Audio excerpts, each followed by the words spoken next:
A continuación, Noticiero Telesucesos. Clasificación A. Apto para todo público.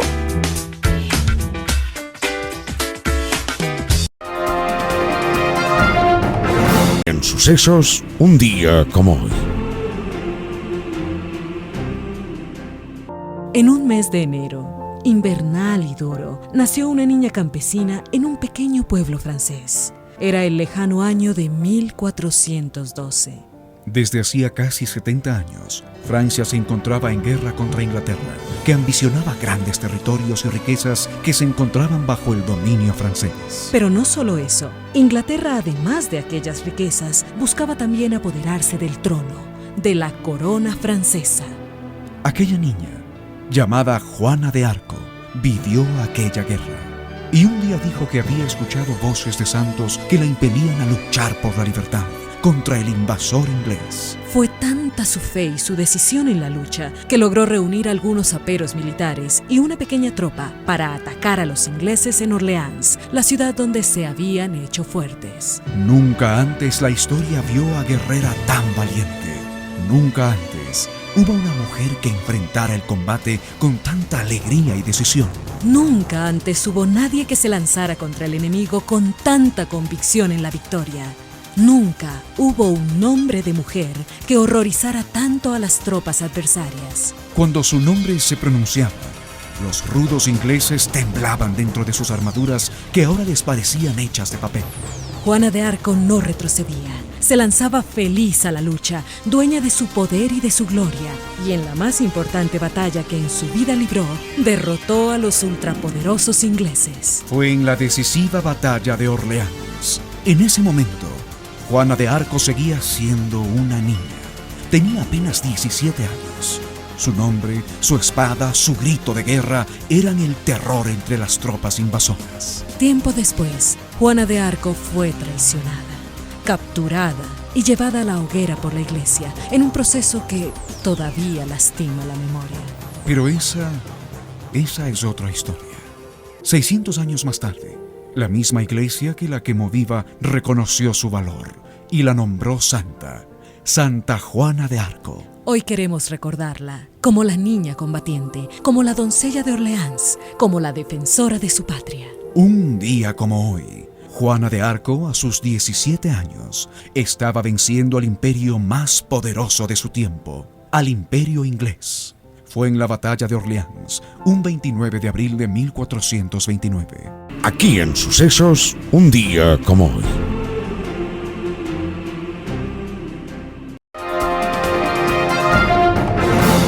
¿Qué tal, amigos? Bienvenidos a la presente edición de este miércoles 29 de abril del 2026 del noticiero Telesucesos, el cual ustedes lo ven y lo escuchan desde cualquier parte del mundo a través de la señal 100% digital de www.telesucesos.net, en Facebook Telesucesos Quito y en YouTube Telesucesos HD. Vamos con los titulares de la presente emisión. Titulares. Daniel Noboa confirma funciones para vicepresidenta Pinto. Gobierno anuncia fecha final a compensación para transportistas por el diésel. Ecuador entra al fracking petrolero por primera vez en su historia y amplía su horizonte de extracción. Presidente Noboa oficializa toque de queda en Ecuador y solo contempla 2 excepciones. Con la FAO y el sector privado, el gobierno inició proceso para desarrollar la política pública agroindustrial al 2036. Ecuador y la India refuerzan cooperación internacional. El editorial será de Hernán Pérez Luz, elusiva independencia judicial. Tendremos entrevistas con José Ruales, ex ministro de Salud, acerca de la crisis de la salud pública en el país. Natasha Rojas, dirigente de Unidad Popular, habla de la apelación de Unidad Popular por su cancelación. Vamos con el desarrollo de la información. Un noticiero pensado para usted porque se lo merece. Nos acercamos a la realidad desde diferentes perspectivas. Noticiero Telesucesos. Primera parte del noticiero Telesucesos con las noticias más importantes del día.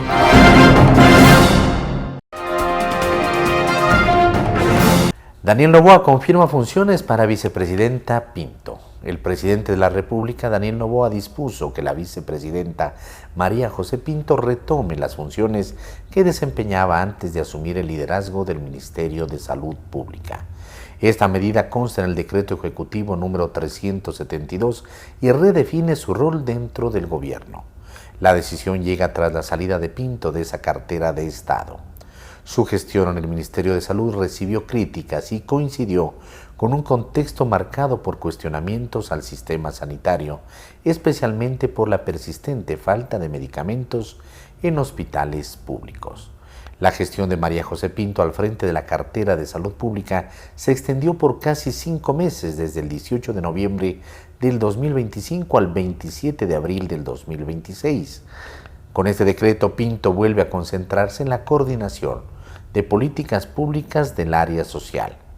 Estas responsabilidades ya formaban parte de su rol desde el inicio del actual gobierno y se enfocan en la atención de grupos vulnerables, salud mental, educación intercultural bilingüe, prevención del embarazo adolescente, atención a la primera infancia, lucha contra la desnutrición crónica infantil. Estas áreas se mantienen como ejes prioritarios dentro de su gestión. El encargo refuerza su papel en la articulación de acciones sociales. Desde ese espacio, la vicepresidencia deberá coordinar esfuerzos entre distintas instituciones del Estado para atender problemáticas estructurales que afectan a la población más vulnerable. Gobierno anuncia fecha final a compensación para transportistas por el diésel. El ministro de Transportes y Obras Públicas, Roberto Luque, informó la mañana de este miércoles 29 de abril que las compensaciones económicas para el transporte urbano por el alza del diésel ya finalizaron, mientras que los incentivos para otros segmentos del sector se mantendrán únicamente hasta el próximo 15 de mayo. Luque, en una entrevista, explicó que el gobierno aplicó varias medidas para aliviar la situación del transporte, un sector que, según dijo, no ha sido atendido durante años. Entre estas acciones, mencionó opciones financieras a través de Banecuador para refinanciar deudas, así como procesos de chatarrización. El ministro señaló que los temas relacionados con las tarifas de transporte, especialmente en el sector urbano, no han sido resueltos desde hace mucho tiempo. En este contexto, mencionó que algunos municipios ya han tomado decisiones, como el alcalde de Cuenca, que incrementó recientemente el valor del pasaje en esa ciudad. Ecuador entra al ranking petrolero por primera vez en su historia y amplía su horizonte de extracción. Ecuador da un paso en el fortalecimiento de su seguridad energética con el descubrimiento de un nuevo horizonte productor de petróleo en el bloque 57 Chuchufindi Libertador en la provincia de Sucumbíos. Este avance es resultado del trabajo conjunto entre EP Petroecuador y el apoyo de la empresa de servicios petroleros CCTS, subsidiaria de la Corporación Nacional de Petróleo de China, consolidando una estrategia enfocada en innovación, eficiencia operativa. El hallazgo marca un hito en la historia petrolera del país al implementar por primera vez un proceso técnico de fractura hidráulica en el nivel caliza A, una zona del subsuelo donde tradicionalmente no se realizaban este tipo de intervenciones. Esta aplicación tecnológica abre nuevas posibilidades para la explotación de recursos en formaciones previamente subutilizadas.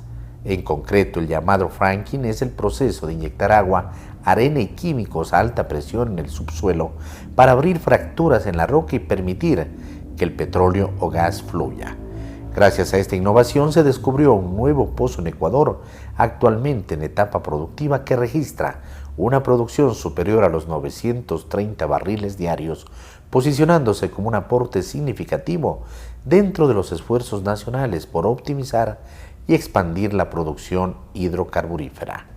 Más allá del crecimiento inmediato en el volumen de crudo, este descubrimiento proyecta un impacto estratégico al revelar el potencial de áreas que aún ofrecen oportunidades de desarrollo. En ese sentido, el bloque 57 se consolida como un punto clave para futuras actividades de exploración y producción. Presidente Noboa oficializa toque de queda en Ecuador y solo contempla 2 excepciones. El gobierno ecuatoriano analizó la aplicación de un nuevo toque de queda mediante el Decreto Ejecutivo 370, que restringe la circulación nocturna en varias zonas del país. La medida estará vigente entre el 3 al 18 de mayo en el horario de 11 de la noche a 5 de la mañana y se aplicará en las provincias de Guayas, Manabí, Santa Elena, Los Ríos, El Oro, Pichincha, Esmeraldas, Santo Domingo de los Áchilas, Sucumbíos, así como en los cantones La Maná, Las Naves, Echendía y La Tronca. La disposición suspende la libertad de tránsito durante la franja nocturna y también contempla la suspensión de movilidad, la suspensión de la inviolabilidad de domicilio y de correspondencia como parte de las medidas excepcionales adoptadas por el Ejecutivo. De acuerdo con el decreto, únicamente 2 segmentos estarán autorizados a circular: los servicios de salud, tanto de la red pública como privada, y la fuerza pública, junto con entidades vinculadas a seguridad, gestión de riesgos y atención de emergencias. Durante la vigencia del toque de queda, las instituciones deberán coordinar para garantizar la continuidad de servicios públicos, la administración de justicia y el funcionamiento de sectores estratégicos. Con la FAO y el sector privado, gobierno inició proceso para desarrollar la política pública agroindustrial al 2036. Evolucionar desde una economía basada en materias primas hacia una agroindustria competitiva con valor agregado y capacidad de posicionarse en mercados internacionales exigentes es el principal objetivo de la hoja de ruta agroindustrial al 2036, con la que el Ministerio de Producción, Comercio Exterior e Inversiones empezó a definir una futura política pública agroindustrial. La iniciativa se definió con el acompañamiento técnico de la Organización de las Naciones Unidas para la Alimentación y la Agricultura FAO en el evento Hacia la Agroindustria 2036, Diálogo Nacional para la Transformación Productiva, un espacio que reunió este miércoles 29 de abril al sector público, privado y la cooperación internacional. El evento contó con la participación de delegaciones de Argentina, Chile y Costa Rica que compartieron experiencias exitosas en gobernanza y desarrollo agroindustrial. Por su parte, la FAO presentó un análisis de las tendencias globales del comercio agroalimentario aportando insumos técnicos para alinear la estrategia nacional con el contexto internacional. El encuentro se amplió a mesas técnicas multiactor donde especialistas del sector público, la academia y organismos internacionales validaron y priorizaron las estrategias que formarán parte de la política. Yerda Barreto, representante de la FAO en Ecuador, destacó que la organización acompaña este proceso brindando asistencia técnica para garantizar que la política sea inclusiva, resiliente y sostenible, promoviendo tanto la productividad como el desarrollo territorial. Este encuentro marca el inicio de una fase de trabajo articulado entre el Gobierno Nacional y la FAO para la construcción de la política agroindustrial 2026-2036. Ecuador y la India refuerzan cooperación internacional. Ecuador y la India avanzan en el fortalecimiento de los vínculos bilaterales tras una reunión entre la canciller Gabriela Sommerfield y el ministro de Asuntos Exteriores de la India. Este encuentro se realizó en el marco del diálogo político de alto nivel en Nueva Delhi, donde ambos países revisaron su agenda común y consolidaron nuevos compromisos de cooperación. La Cancillería informó que el encuentro permitió revisar el estado de las relaciones entre ambos países. Se destacó la apertura de la embajada residente de India en Quito.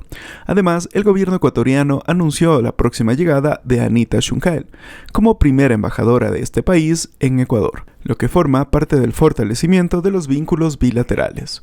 Durante la jornada, Ecuador y la India suscribieron un memorándum de entendimiento sobre asistencia financiera para implementar proyectos de impacto rápido.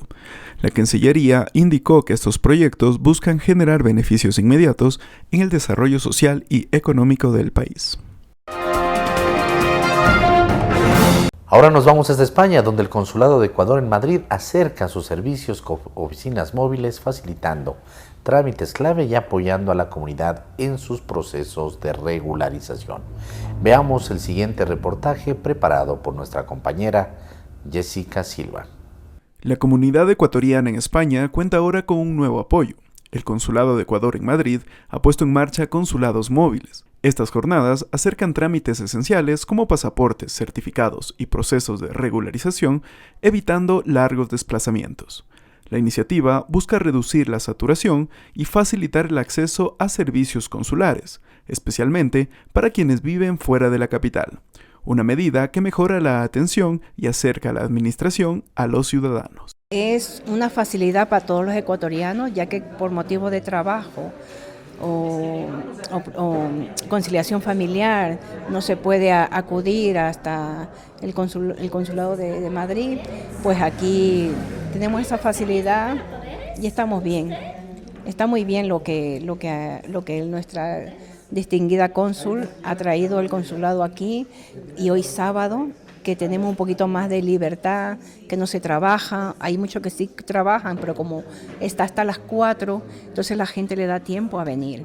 Vine a ser un poder para una hermana, para que me represente allá, y he utilizado los servicios del consulado de Ecuador aquí en España para que me ayuden a hacer este trámite, que lo necesito de urgencia. Ha sido para mí una gran ayuda, porque gracias a este servicio pues he podido lograr enviar el poder. Me parece un puntazo porque trabajamos de lunes a viernes, y que se abra este servicio un sábado, pues me parece excelente, porque si no, no lo hubiera podido hacer. Para nosotros, como Consulado General de Ecuador en Madrid, es realmente importante poder desplazarnos a las diferentes jurisdicciones de las cuales somos responsables. ¿Por qué? Y esto básicamente es para acercar los servicios a todos los ecuatorianos.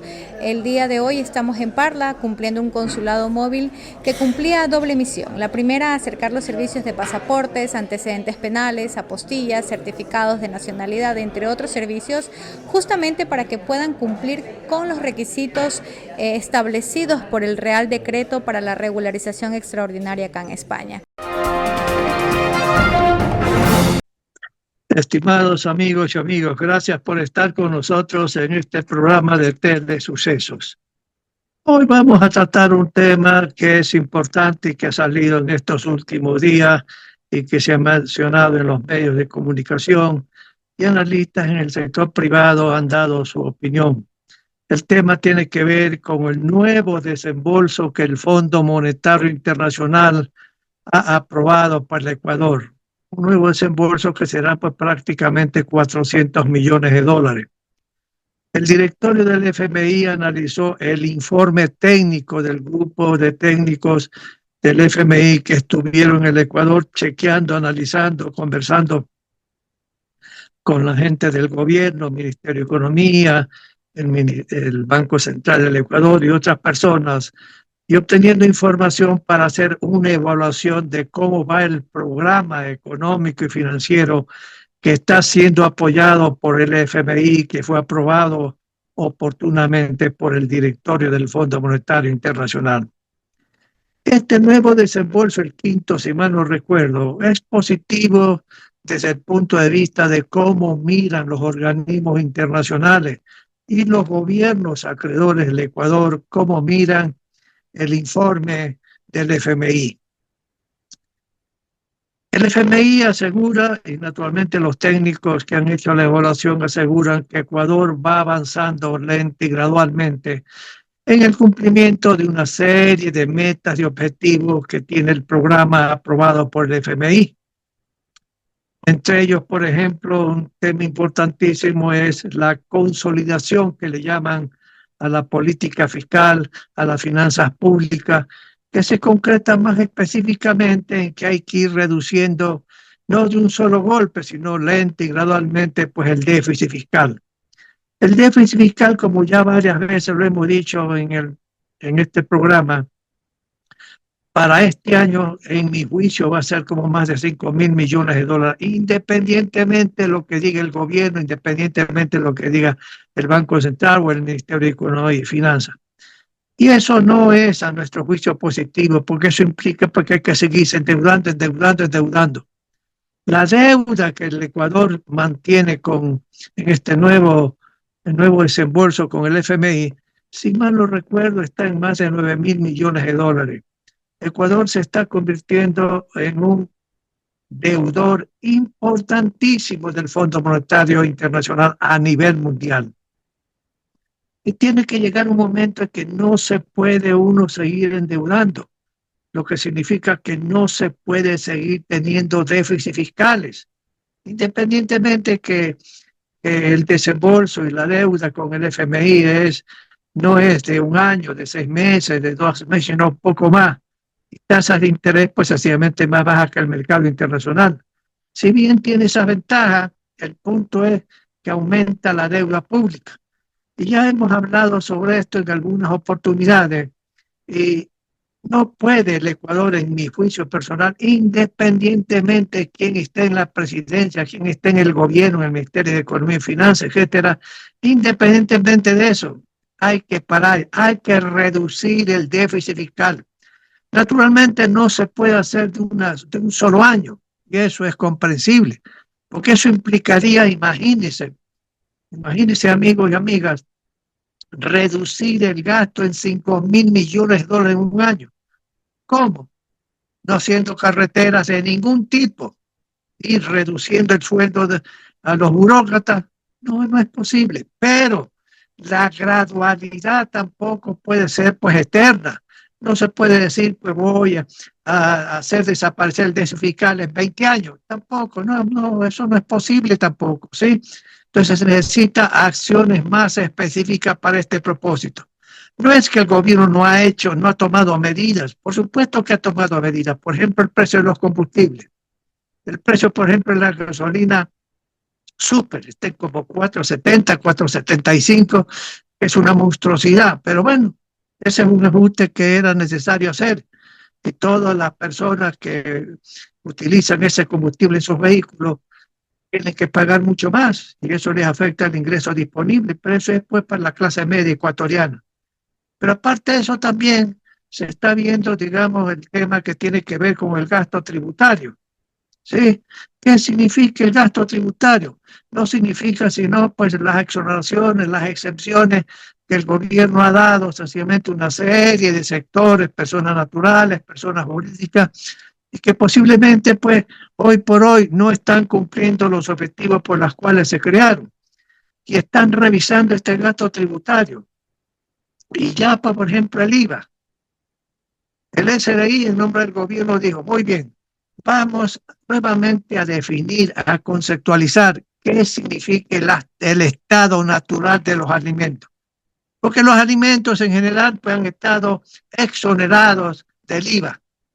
El SRI, en una nueva regulación en la que fue analizada por el sector privado y luego el SRI cambió un poco, pero en todo caso, hay una nueva conceptualización de lo que es el estado natural de los alimentos. En leche, por ejemplo, ¿sí? Y hay algo ha hecho para corregir ese tipo de acciones por parte del SRI. Pero en todo caso, se ha probado que hay una serie de alimentos ahora que se considera que no están en estado natural, que antes no pagaban el IVA, pero hoy tienen que pagar, ¿sí? Y eso va a aumentar las recaudaciones tributarias, independientemente si la economía crece o no crece, independientemente si aumenta la tasa del 15% del IVA, etcétera. Naturalmente es que esta nueva conceptualización tiene un efecto equivalente a que si se aumenta el IVA para esos productos, por supuesto que sí, ¿sí? Esa es una decisión que se ha tomado, independientemente de que haya sido sugerido por el FMI o no por el FMI. El gobierno está buscando fórmula para no crear más impuestos. Por ejemplo, no aumentar el IVA del 15 al 18%, por ejemplo, ¿sí? Evitar eso. O evitar nuevamente crear, más que sea en forma temporal, impuesto a la renta a las empresas, impuesto a la renta a las personas naturales después de cierto nivel de sueldo, de ingreso, ¿sí? Entonces están buscando una serie de fórmulas para aumentar las recaudaciones. Y aquí, por ejemplo, viene el IVA que no pagan los señores de la tercera edad, que se supone que el SRI debe devolver ese IVA a las personas de la tercera edad. Debe devolver. Eso dice la ley. Pero el SRI se demora, no devuelven, un mes, 2 meses, 3 meses, 4 meses, 5 meses, no devuelven. Y esto es parte de una acción que el gobierno está analizando, entiendo yo, está analizando, de comenzar a eliminar esta exoneración de la gente de tercera edad. ¿Para qué? Para comenzar a ver quiénes son los de tercera edad. ¿Son personas que tienen un ingreso adecuado o no? En primer lugar. Y segundo, ¿cuál es el concepto de consumo que están teniendo las personas de tercera edad para recibir esta exoneración? Están chequeando, rechequeando y rechequeando. Y yo veo que posiblemente va a haber una reforma también en esa materia por parte del SRI a los efectos de reducir ese 15% en una u otra forma, sin que sencillamente cambie la ley. Porque si hay que hacer cambio de la ley, hay que ir con un proyecto de ley a la Asamblea Nacional. El gobierno no tiene facultades para crear o reducir impuestos. Solamente tiene la facultad en el arancel de aduana, que el arancel de aduana puede aumentar y reducir los impuestos a la importación como crea conveniente el gobierno nacional. Esa es una excepción, pero el resto de impuestos como el IVA, como el impuesto personal, la renta, las empresas, etcétera, eso es facultad de la Asamblea Nacional y el gobierno no puede cambiar y modificar eso. Pero naturalmente hay cosas administrativas que sí están en la facultad del gobierno y del SRI para tomar decisiones y aumentar las recaudaciones. Y naturalmente, como varias veces hemos dicho, la evasión tributaria, que todavía sigue con un monto importante. Hay que atacar a la evasión tributaria. Definitivamente sí. Pero también hay que sencillamente investigar con mayor profundidad todo lo que tiene que ver con corrupción. Aquí ya salió un nuevo dato de corrupción en salud, en la que sencillamente el gobierno y el propio presidente dice que sencillamente ha habido pues una serie de anormalidades en los hospitales públicos y también en lo que son las empresas eléctricas, de que hay como 300 millones de dólares que en varios años sencillamente se han eliminado de cobro por parte del Consejo Nacional de Electrificación, porque hay una serie de 30, 40 personas que se han puesto de acuerdo, que son empleados de esas personas, para poder perjudicar al Estado ecuatoriano. Y en eso ha entrado una serie de personas naturales y de empresas que sencillamente han coimado a toda esa serie de personas para pagar menos por el consumo de electrificación. Bueno, acciones de esa naturaleza en todos los frentes tiene que haber con profundidad. Hay que combatir todo eso para impedir que se perjudiquen los fondos del Estado. Y eso implicaría sencillamente acciones que no aumentan los impuestos de ninguna manera, ¿sí? En todo caso, el gobierno sí está haciendo determinadas cosas para tratar de ir reduciendo el déficit. Pero no obstante eso, el déficit siendo un monto muy importante. En mi juicio, este año será más de 5.000 millones de dólares. Pero hay otra serie de problemas también. ¿Por qué la economía no crece, que tiene que ver con el empleo o el desempleo? Ya el instituto correspondiente de estadística y censos, que hace toda una serie de estimaciones y de encuestas, dice, por ejemplo, que el empleo no adecuado. Eso implica sencillamente las personas que sencillamente tienen un empleo menos de 40 horas a la semana y ganan menos de los $482. Eso ha subido como 2.1% en los últimos 12 meses. Y eso no es conveniente, pues hay que aumentar el empleo adecuado. Pero para eso hay que crecer la economía, para eso hay que atraer más inversión de los empresarios privados nacionales y empresarios privados extranjeros. El gobierno está haciendo un esfuerzo, naturalmente, a nivel internacional para firmar tratados de libre comercio, acuerdos comerciales, etcétera, y atraer inversión extranjera de países árabes, de países desarrollados, sí, europeos, sí. Eso yo creo que es una acción adecuada. Pero toma tiempo, tiene tiempo porque los inversionistas internacionales comienzan a hacer un análisis detallado de quién es el Ecuador. cuál es su política económica, cuál es su política financiera. Hay certidumbre jurídica, no hay certidumbre, hay estabilidad política, no hay estabilidad política, etcétera, etcétera, etcétera. Antes de tomar una decisión de decir voy al Ecuador a invertir 100, 200, 500 millones de dólares en tal empresa, en tal sector, etcétera, sea en minería, sea en petróleo, sea en electrificación, sea en lo que sea, ¿sí? En todo caso, hay problemas de empleo, desempleo, la informalidad sigue estando como en 56.3%, y eso es enorme. Vuelvo a repetir, esto se da porque no hay suficiente crecimiento en la economía, no hay suficiente inversión directa extranjera y nacional, no hay suficiente. Las exportaciones no petroleras están sencillamente creciendo adecuadamente gracias al esfuerzo del sector privado, no necesariamente del gobierno. Amigos y amigos, sencillamente vuelvo a repetir, es positivo que el Fondo Monetario Internacional haya hecho un desembolso de prácticamente 400 millones de dólares.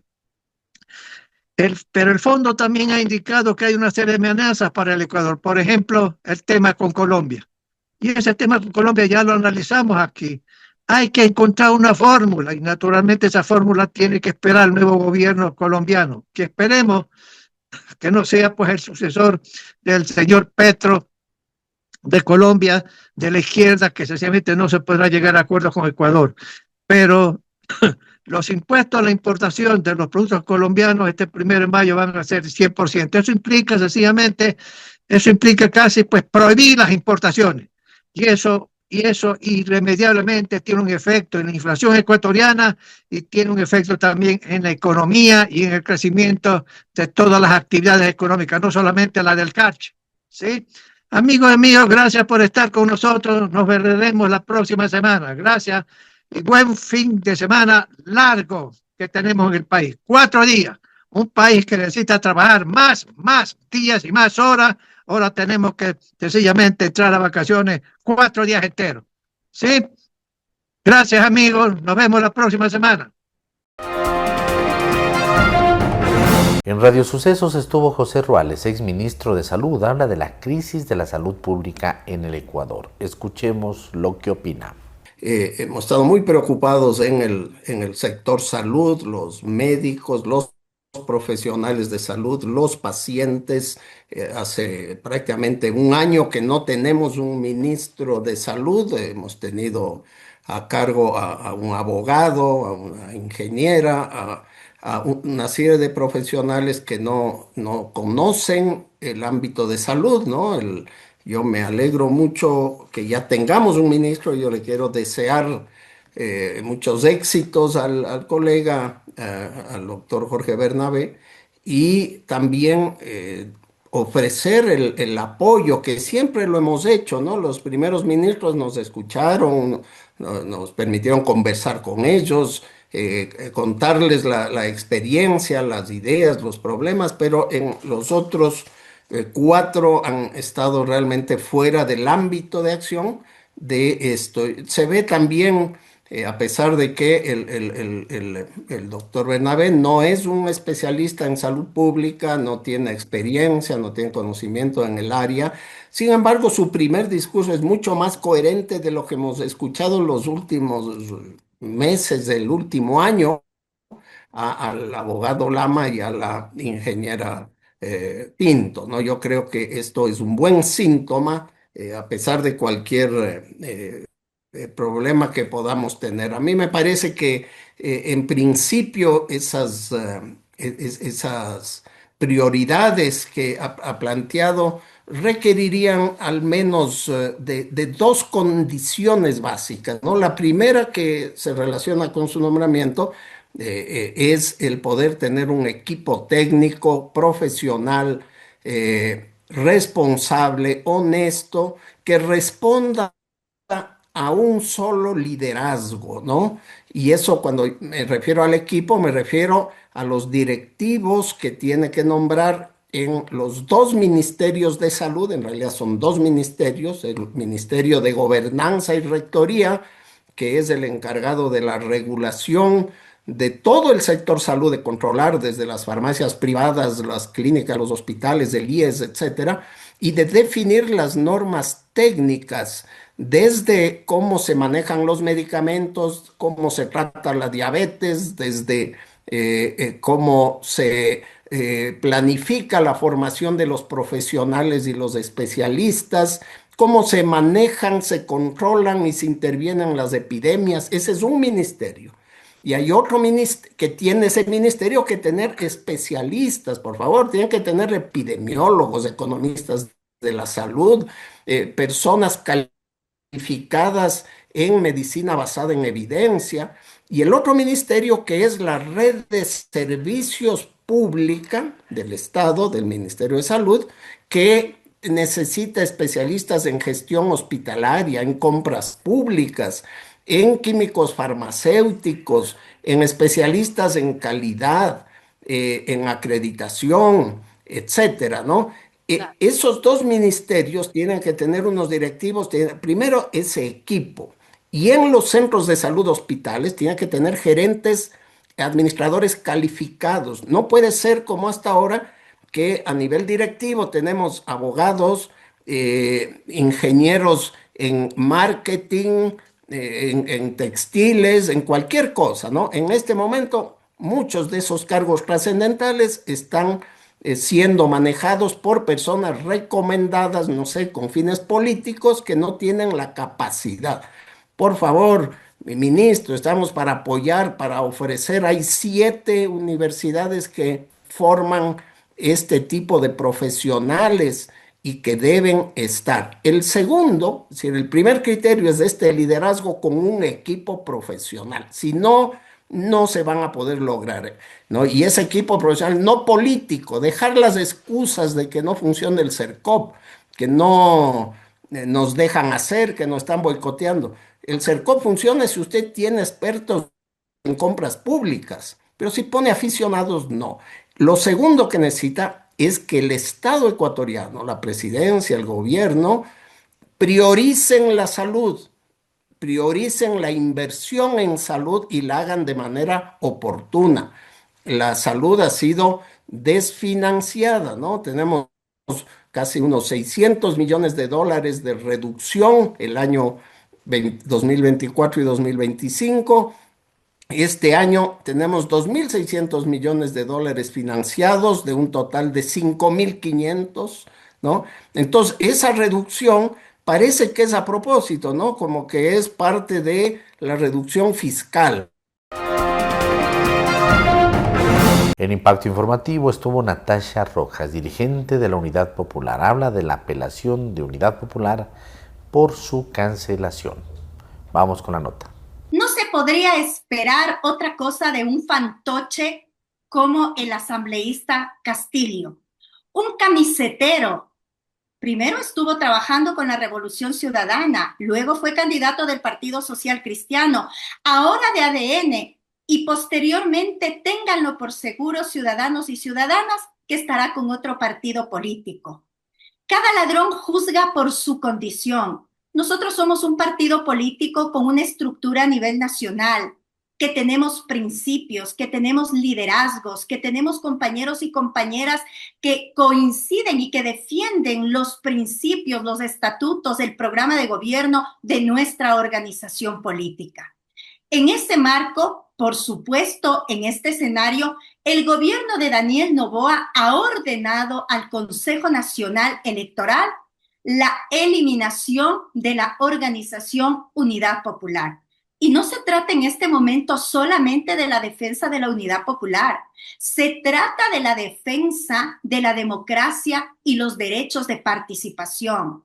Primero proscribieron a la Revolución Ciudadana, pretenden cancelar el accionar de la Unidad Popular del Movimiento Construye, buscan tomarse por asalto la dirección de Reto, han encarcelado al principal opositor político, al señor Aquiles Álvarez, le enjuician al señor Zamora, alcalde de Cuenca, le quitan los derechos de participación al alcalde de Portoviejo, ponen multas impresentables a la organización Yasunidos, la Unión Nacional de Educadores, la Unión General de Educadores por haber participado y hacer campaña por el no en la última consulta popular. En este momento enfrentamos una disyuntiva, democracia versus dictadura. Y en ese marco nosotros siempre hemos defendido la democracia. Somos hombres y mujeres de principios que no nos cambiamos de organizaciones políticas por un puesto, por una representación, sino que defendemos principios, defendemos derechos. Hemos estado en las calles en este país en defensa de la educación, en defensa de la salud, exigiéndole al gobierno que transfiera los recursos que requiere el sistema de salud, porque no es posible que en pleno siglo XXI hermanos ecuatorianos se mueran en las puertas de los hospitales, niños pierdan sus vidas por falta de atención médica. Natasha, usted está defendiendo a la Revolución Ciudadana, pero el país le ha escuchado a usted hablar y criticar a la Revolución Ciudadana desde el 2007 hasta hace poco. Estimado Edgar, yo soy una mujer de principios, soy una mujer demócrata, soy una mujer que cree en las libertades, que cree en la participación. Y lo que es señalado de manera frontal y directa es que este gobierno primero proscribió a la Revolución Ciudadana, luego pretende proscribir a la Unidad Popular, al movimiento Construye, pretende tomarse por asalto el movimiento Reto. Yo defiendo los derechos democráticos, a diferencia de quienes antes defendían los derechos democráticos, defendían la libertad de expresión, y ahora cuando hay un gobierno de derecha, neoliberal, un gobierno con matices serias dictatoriales, autócratas, que violenta todo lo establecido en el marco constitucional, aplauden. Toda mi vida, y usted me conoce, seré una mujer coherente.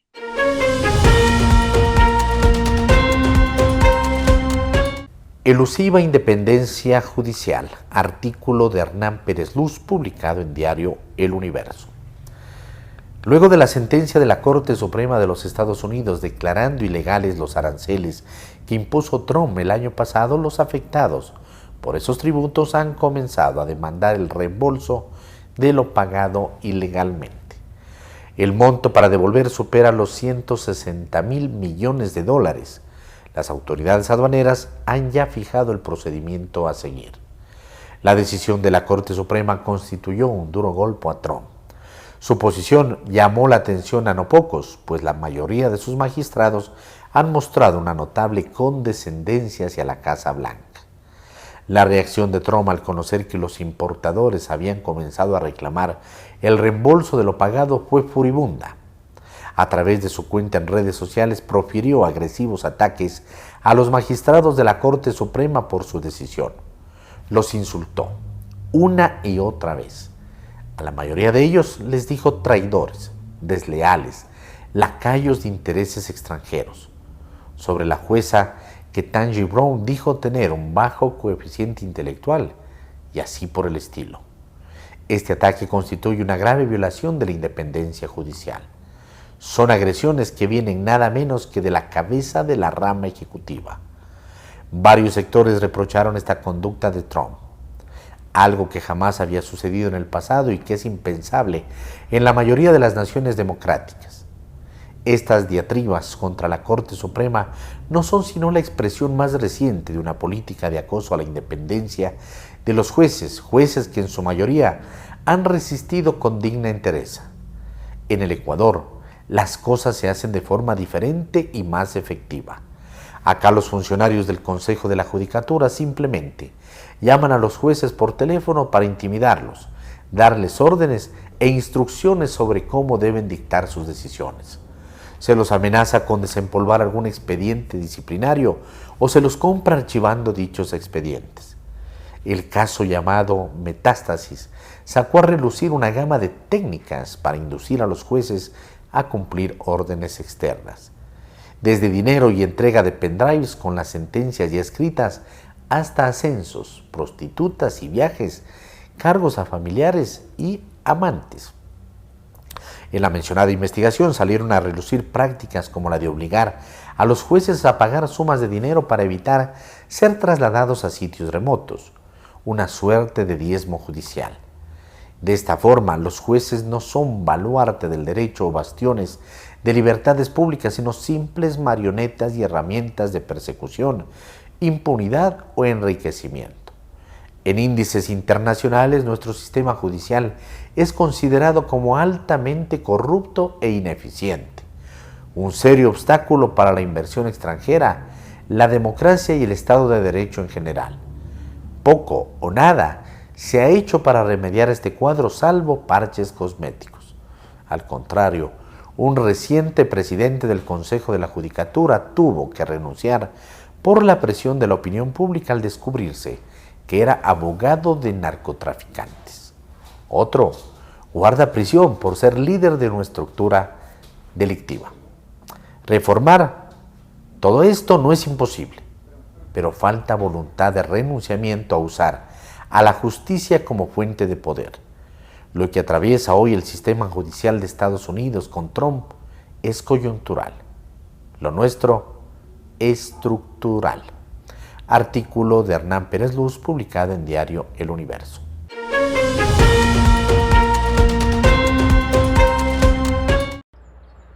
«60 países se dan cita en la Conferencia Climática de Colombia, una cumbre a la que el presidente Trump no está invitado.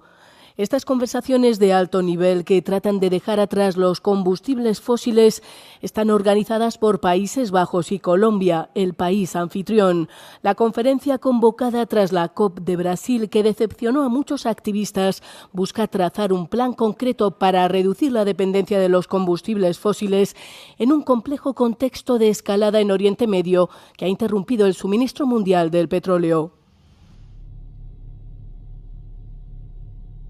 Unavoidable. We must transition away from fossil fuels, not just because it's good for climate, but because it also strengthens our energy independence and our energy security. Esa dependencia no es casual. Es el resultado de un ordenamiento económico que reproduce la subordinación y la vulnerabilidad. Más grave aún, las guerras contemporáneas no pueden entenderse al margen del mercado de las energías fósiles. La decisión de no invitar a la administración Trump a estas conversaciones se tomó en respuesta a la postura negacionista ante el cambio climático de Donald Trump, que retiró a Estados Unidos del Acuerdo de París. Algunos de los otros mayores emisores de gases de efecto invernadero, entre ellos China y la India, tampoco asisten a la cumbre, ni lo hacen los estados del Golfo productores de petróleo.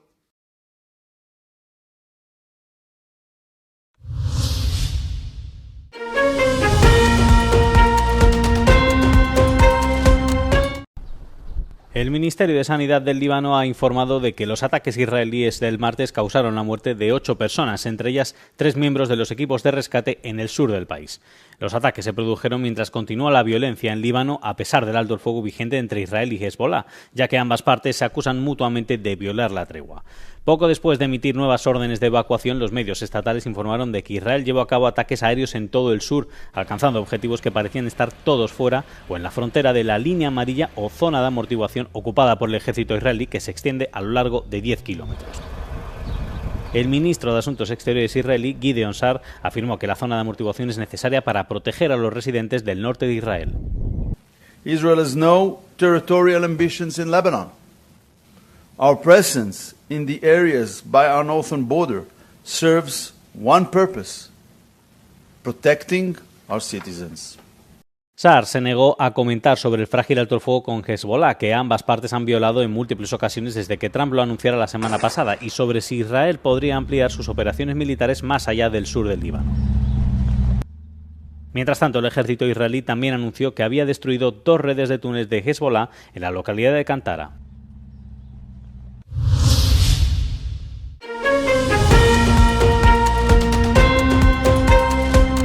Soy Pablo Puentes, nací el 12 de abril de 1992 en Girón, Santander. En diciembre de 2024, Pablo Puentes salió de Colombia con una sencilla promesa: trabajar unos meses como conductor de ambulancias en Polonia y volver a casa con dinero suficiente para comprar una vivienda. Lo cuenta su esposa, Mireya Pineda, quien explica que fueron las pocas oportunidades laborales en Colombia las que, en última instancia, empujaron a Puentes a sumarse a las Fuerzas Armadas ucranianas como sanitario. Y él se desesperaba mucho cuando no tenía trabajo, y pues el desespero lo llevó llegó a tomar esa decisión de decir yo voy, trabajo 3 meses, 6 meses y me vuelvo.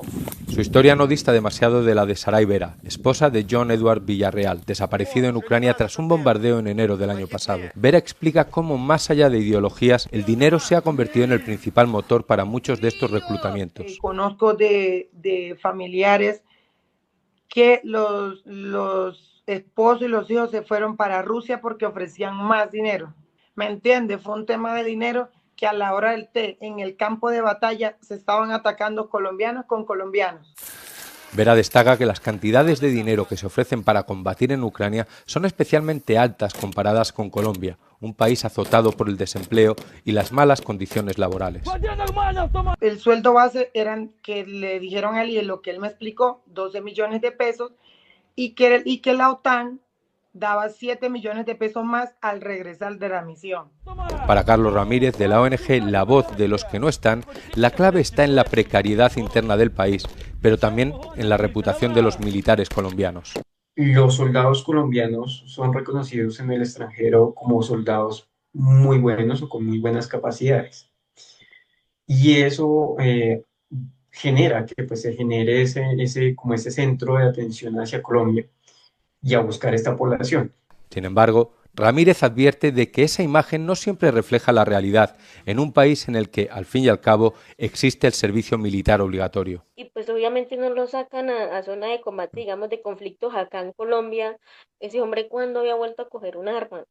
El último contacto de Pineda con su marido fue el 3 de enero de 2025. Poco después llegó la captura y una condena a 28 años de prisión en una cárcel de máxima seguridad en Rusia. Hoy, entre desaparecidos, presos y familias que buscan respuestas, se repite una misma idea, la promesa de una vida mejor que muchas veces termina en soledad, silencio e incertidumbre. O sea, obviamente siempre le dije que no se fuera.